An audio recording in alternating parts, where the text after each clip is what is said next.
Et je vous promets de faire du Congo l'Allemagne de l'Afrique.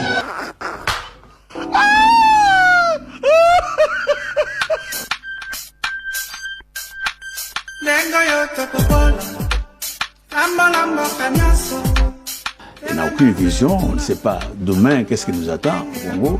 On agit au sauve qui peut, on ne sait pas très bien ce que peut se faire. Donc un homme qui n'a pas de vision politique, qui n'a pas de programme, à tous les plans.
À l'ONU, plus d'1 milliard là qu'on nous donne à nous, la RDC. Premièrement, on peut faire un mur qui va nous séparer de tout le Rwanda. Un mur sécurisé qui va nous aider à contrôler nos frontières. Et la coopération bilatérale et totale avec ce les coopérations, on le fera parce que les États-Unis et le Mexique, c'est la question qui est posée. La construction du mur. Et il fallait prévoir des mécanismes. Il y a très bien. Ça, c'est un. Ce qui hypothèse, il y a mur et ça possibilité. La RDC doit faire la même chose que le Rwanda. Ça veut dire quoi? Nous avons des rebelles rwandais ici sur notre sol. Il faut les armer pour qu'ils aillent instabiliser les Rwandais. Donc nous aussi, on doit créer des rebelles congolais pour aller au Rwanda. Je ne dis pas qu'on crée des criminels. Il y a des rebelles rwandais. Ceux qui ne sont pas d'accord avec Kagame, qui sont ici dans notre pays. Il fallait les armer, les utiliser, ils vont instabiliser le Rwanda, nous serons derrière pour servir de base arrière. Le Rwanda va comprendre le mal qu'il nous impose, il va les comprendre autrement. Très bien. La troisième, il y a troisième. Ça c'est la deuxième hypothèse. La troisième hypothèse, il fallait annexer le Rwanda, que le Rwanda devienne une 27e province de la RDC. Et nous savons le faire, oui. Nous savons le faire. Si nous avons des bons techniciens, on va se battre. Et on va annexer le Rwanda, ça deviendra une 27e province. Parce que je vais vous dire quelque chose. Allez-y, dans une minute. Le Rwandais, la population du Rwanda, c'est une population frère à la population congolaise. Nous coopérons à l'Est. Un Rwandais, quand il voit un Congolais, il est content. Parce que les Congolais, c'est des gens ouverts, c'est des gens qui parlent bien, c'est des gens qui négocient. Nous n'avons rien à voir avec la population rwandaise qui est une population sœur à nous. Il y a certains de nos Congolais qui ont eu, il faut reconnaître que lors du partage avec la conférence de Berlin, il y a eu certains, certainement, qui sont au Rwanda, mais qui ont des frères ici au Congo. Comme on le voit de l'autre côté, vers Luozi, il y a au Congo-Brazzaville des Bakongo. Ici, il y a aussi des Bakongo. Voyez-vous? Donc, les frontières coloniales nous ont séparés, mais nous restons des peuples frères. Et donc, si nous mettons en place une bonne stratégie militaire, on va annexer le Rwanda à la RDC. Très bien. Et nous serons en paix. Tant qu'on ne fera pas ces histoires-là, et je vous promets de faire du Congo l'Allemagne de l'Afrique.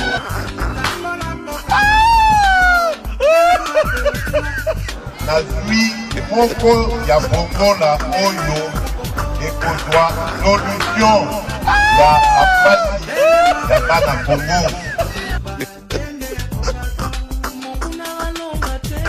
bokozwa pe wifi gratuit awa na toute la eko facilite bino misala na bino kotanga na bino. Que depuis le 30 juin, le chef d'État a promis à la population congolaise, en commençant par Kinshasa, la gratuité de l'accouchement ainsi que de consultation, avant la naissance et après la naissance.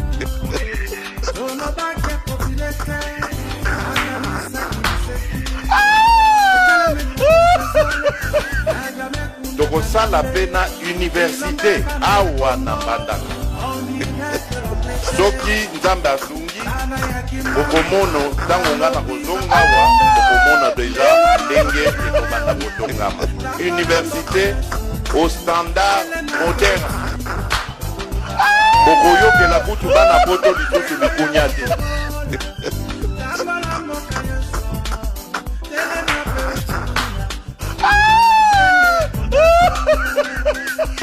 Que d'ici la fin de mon mandat, vous allez voir un Congo nouveau, un Congo fort, un Congo puissant et prospère, un Congo qui va parler de l'Afrique.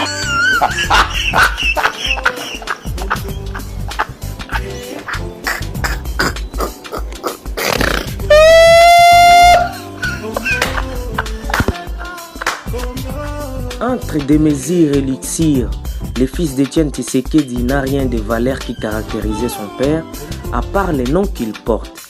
L'ex-dépositaire de Pisa dans les rues de Bruxelles est parachuté du pouvoir grâce au combat acharné que menait les Sphinx délimités sous le régime Mobutu et ceux qui le succédèrent. Après les hold-up électoraux de 2018, Félix Tshisekedi conclut un accord politique secret avec son prédécesseur Joseph Kabila en vue d'une gestion commune du pouvoir. Ayant aucune expérience politique à la hauteur du pays qui lui est servi sur un plateau d'or, l'homme avec un oedème facial qui saute aux yeux, avec une incompétence notoire caractérisée par des sommes pharaoniques dépensées à la présidence de la République depuis l'indépendance, Félix Tshisekedi n'a rien d'autre dans le cerveau si ce n'est un mélange de ciment et gravier appelé béton. À 3 ans seulement au pouvoir, le recordman des voyages à l'étranger ne cesse de prouver à l'opinion publique son manque de savoir dans les arcanes du pouvoir. Après avoir accusé ses partenaires de FCC, Tshilombo n'épargne personne, voire même les membres du gouvernement dont il est à l'origine, un gouvernement issu de la fameuse Union sacrée de la nation, un conglomérat de personnes qui ont saigné les trésors publics depuis des décennies. Chef de file des partisans tribalo ethniques qui chantent à longueur de journée la vision du chef de l'État dont lui-même ne sait ce que ça veut dire, Félix s'est permis de nouer des relations privilégiées avec des pays qui agressent et pillent les ressources de la RDC.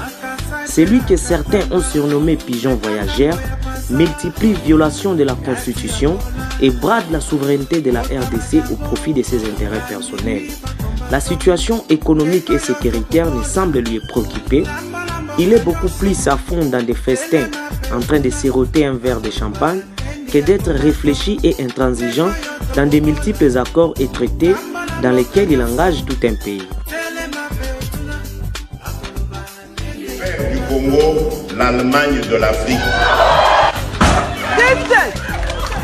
Donc, ça ne sert à rien de vous battre pour des morceaux de terre alors que c'est l'East African Communauté qui deviendra notre pays en fait.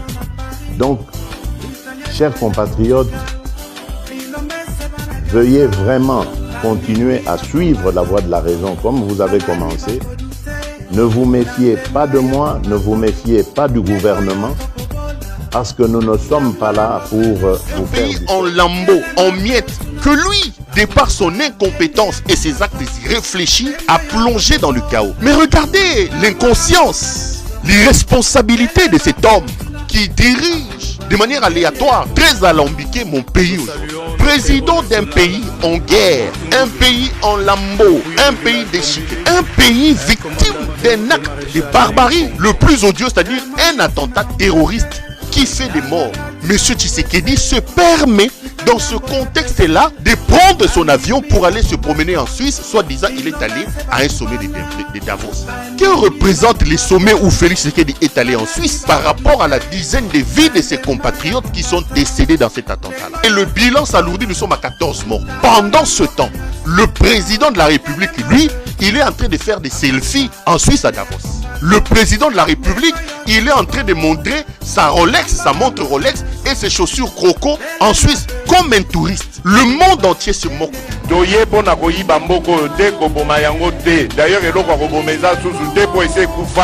Voilà là où son inconscience l'amène, son irresponsabilité l'amène à abandonner son peuple, à abandonner son pays, alors que le pays est en guerre, le pays subit un attentat meurtrier, le président de ce pays-là a le courage de prendre l'avion pour aller à Davos. Ses propres homologues des autres pays, quand ils l'ont vu, ils ont été surpris. Ils ont dit, mais oh, Moutou Hazard, Bazoko Tonga na Katasal Balobi, non, non, Moutou Hazard exceptionnel. Et les autres sont en train de se poser des questions. Batalaboy, Yaye, Moukou Antombolo, montre Rolex, chaussures à Mounen, Moukou Antombolo Yaye.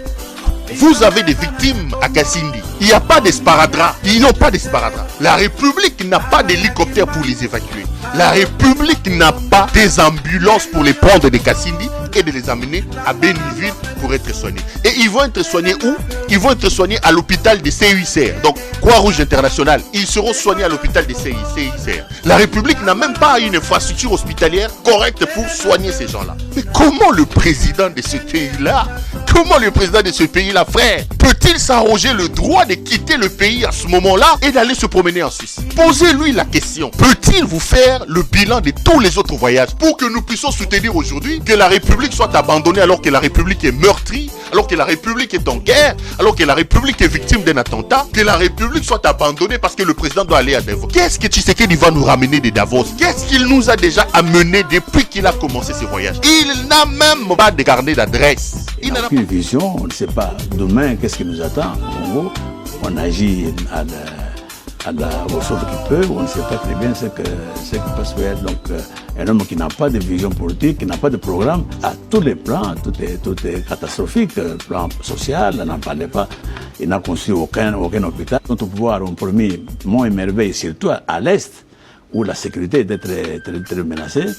Mais maintenant, même cette population est complètement déçue parce qu'il n'y a pas de changement avant ou après. Il n'y a pas de changement à l'est du pays. Donc, encore une fois, ça montre les capacités du gouvernement actuel de diriger le Congo.